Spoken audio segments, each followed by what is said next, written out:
Nacionalismo e internacionalismo, a cultura como arma política, o conceito de brasilidade, o Brasil e as nações vizinhas. A integração latino-americana é o assunto de hoje em Cidade de Leitores.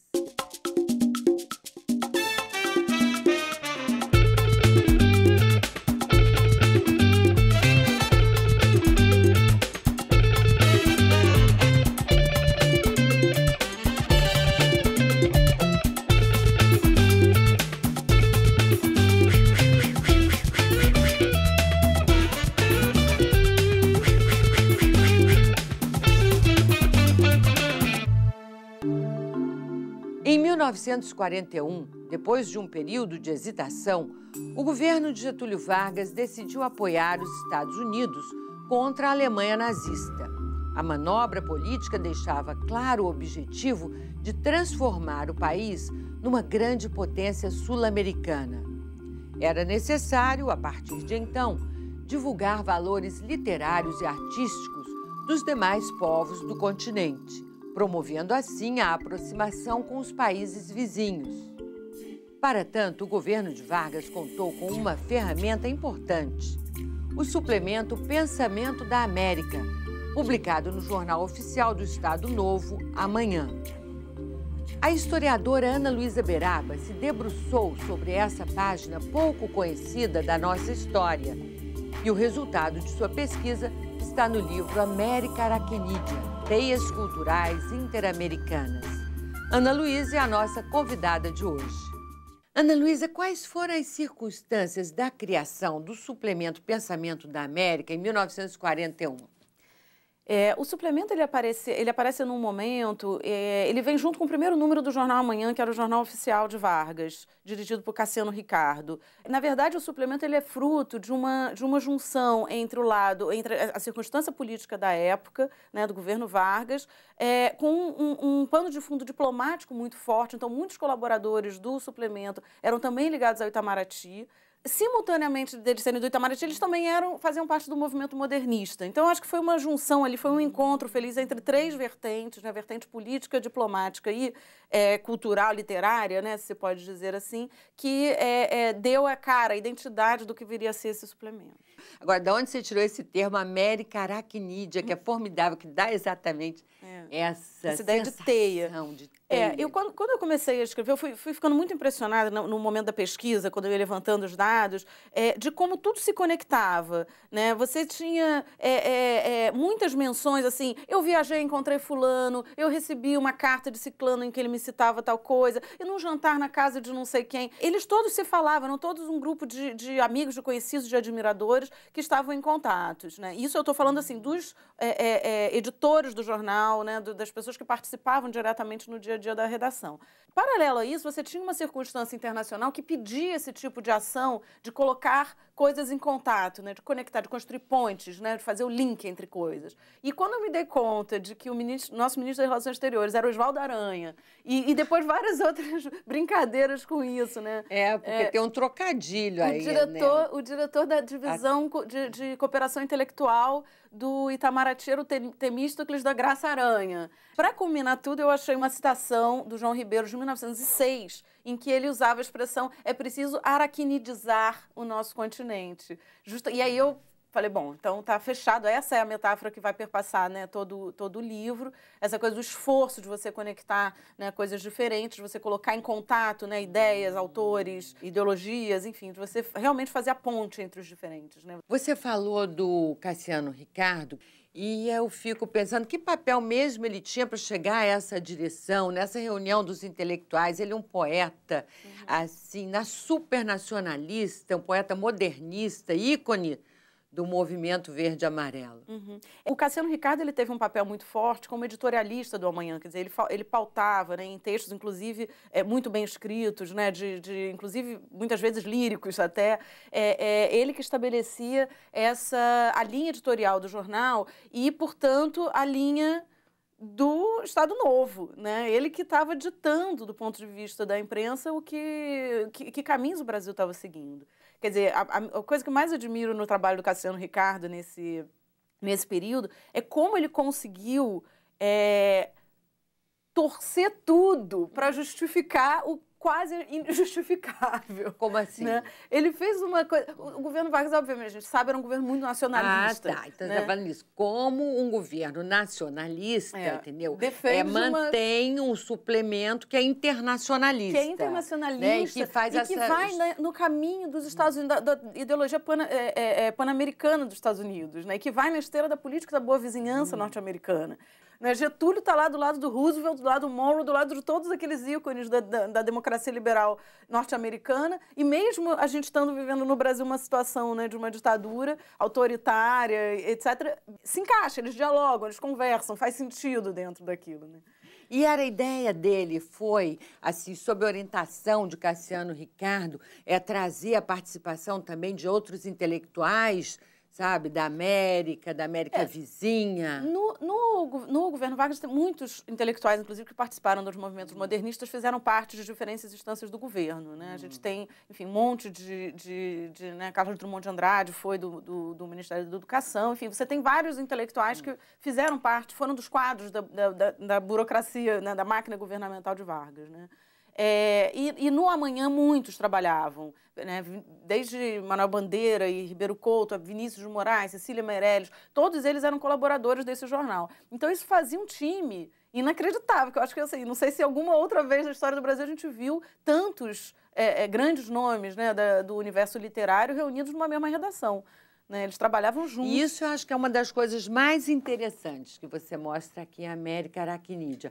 Agora, você diz aqui no livro, fala muito desse esforço de transformar o Brasil numa potência sul-americana, né, que era toda essa estratégia montada nesse período, e que para isso era necessário forjar uma nova identidade para o povo brasileiro. Por que era necessário? O principal objetivo do governo Vargas era realmente reposicionar o Brasil, né? Deixar para trás toda a República Velha, industrializar o Brasil. Conseguiu trazer a Companhia Siderúrgica Nacional, exatamente, que era extremamente necessária, porque era um ponto de estrangulamento, né, na nossa economia, necessária para o desenvolvimento da indústria de base, exatamente, da industrialização e fortalecer o empresariado, né, nacional. O Cassiano Ricardo tem um editorial maravilhoso que ele fala uma América com duas âncoras. Né? O Brasil não queria se sobrepor aos Estados Unidos, mas também não queria se submeter. Né? Olha que inteligência hábil, né? Exatamente. Então, ele conseguiu, com isso, nos equiparar aos Estados Unidos, imagina que quase que prepotência para aquele momento, e estabelecer com os demais países o que eu chamo de fios de través. Né? Os Estados Unidos estava lá no norte declarando, naquele momento da política da boa vizinhança, o Walt Disney fez aquela ronda toda fazendo, né, desenhando Zé Carioca, o mexicano lá com sombreiro, o gaúcho, não sei o quê. Levaram a Carmen Miranda. Carmen Miranda, exatamente, com bananas na cabeça, banana, tudo, dançando rumba, misturando tudo. E o que o Vargas faz é não topar esse jogo. Entendeu? Ele topa, mas não topa. Ele fala assim, tudo bem, pan-americanismo, boa vizinhança, muito legal. Mas deixa que eu me entenda aqui com meus vizinhos. Deixa que da minha boa vizinhança cuido eu. Você fique aí com a sua Carmen Miranda, que eu vou me virar aqui de outra maneira. Agora, Ana Luísa, voltando à identidade dos povos, essa construção de identidade, você salienta aqui no livro que, na época, não era usado o termo latino-americano. Então, eu queria saber como é que esses povos se representavam. É muito curioso, é uma questão que me interessa muito, que assim, a América Latina é uma criação histórica, não é uma realidade dada. Né? Você tinha... É até curioso de ver que tem textos mais antigos que falam de América Latina, mas o latino com L minúsculo. Né? Ou seja, é um adjetivo que qualifica a América. Qual a América? Aquela que fala línguas latinas. Né? A primeira vez que o termo América Latina é cunhado de uma maneira oficial foi com a criação da ONU no pós-guerra. E aí sim que a América Latina nasce como um ser, né? Como uma entidade independente. Que tem alguma identidade, né? E o mínimo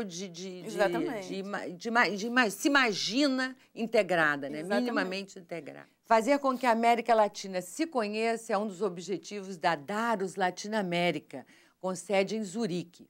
Diretamente ligada à instituição suíça, a Casa Daros, inaugurada em 2013, aqui no Rio de Janeiro, em um casarão neoclássico de Botafogo lindo, apresenta a exposição Cantos Cuentos Colombianos. Eu conversei com Bia Jabor, gerente de arte e educação da Casa Daros. A entrevista a gente assiste agora. Um país de contrastes sociais e riquezas naturais é marcado por um histórico de violência resultante das divergências políticas.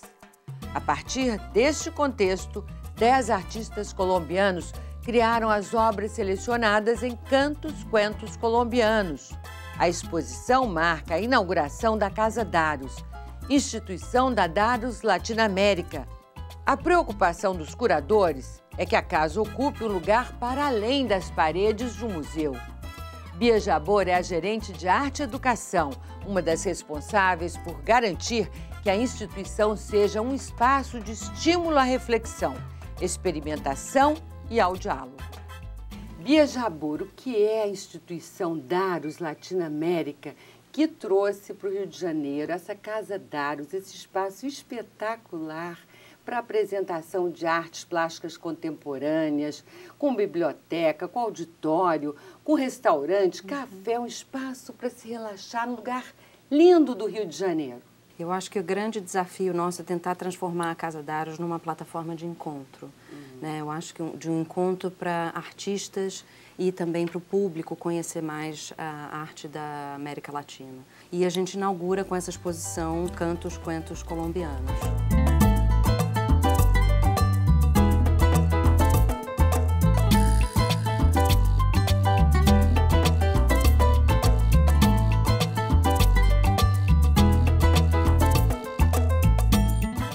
Cantos, cuentos colombianos, a gente sabe por quê.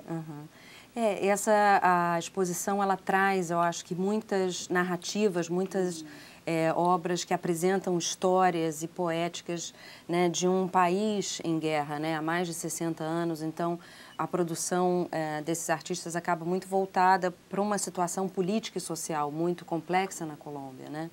E muitos têm... são obras sonoras e tem cantos, então por isso o curador traz nesse título, né, Cantos, Cuentos Colombianos, porque isso está muito dentro desses trabalhos que estão sendo apresentados.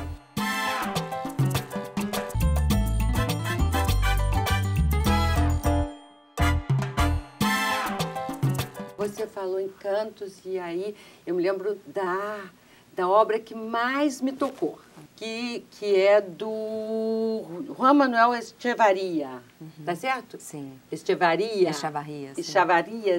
Quer dizer, é um vídeo com cantos compostos pelas pessoas que apresentam, que cantam ali, os rapazes falando dos massacres naquela região de Bocas de Cinza.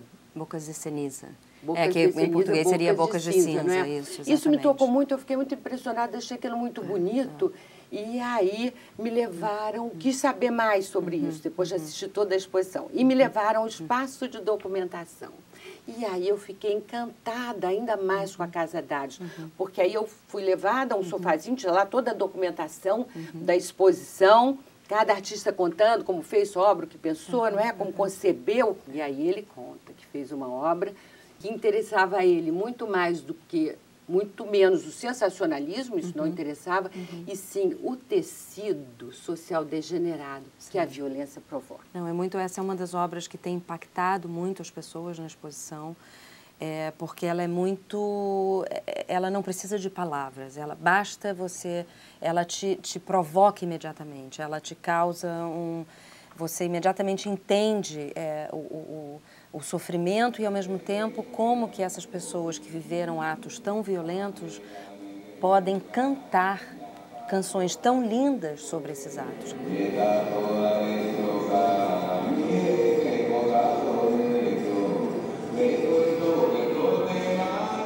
Eu tive também uma outra experiência, quer dizer, ali junto, uma experiência sensorial formidável, porque na mesma sala, o salão, está a obra das bananas, não é? Isso. Que é do Restrepo, José Alejandro Restrepo. Isso. Muitas bananas penduradas, que me lembrou logo aquele massacre final do livro do Gabriel Garcia Marques, dos 100 Anos de Solidão, não é?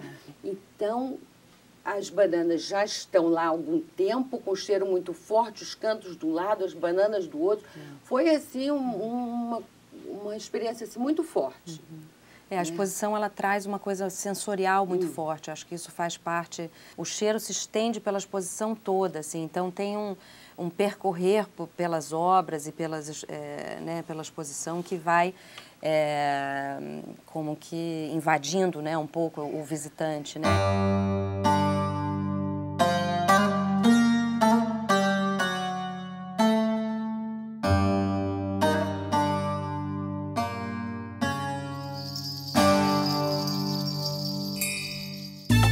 No próximo bloco... Quando eu descobri que o Manuel Bandeira foi diretor do suplemento, eu me apaixonei completamente pelo tema e foi quando eu realmente decidi que aí tinha uma história bacana. E ainda... E eu acho que agora se volta um momento em que a gente precisa voltar a olhar, né, para nós mesmos e para esses vizinhos, né?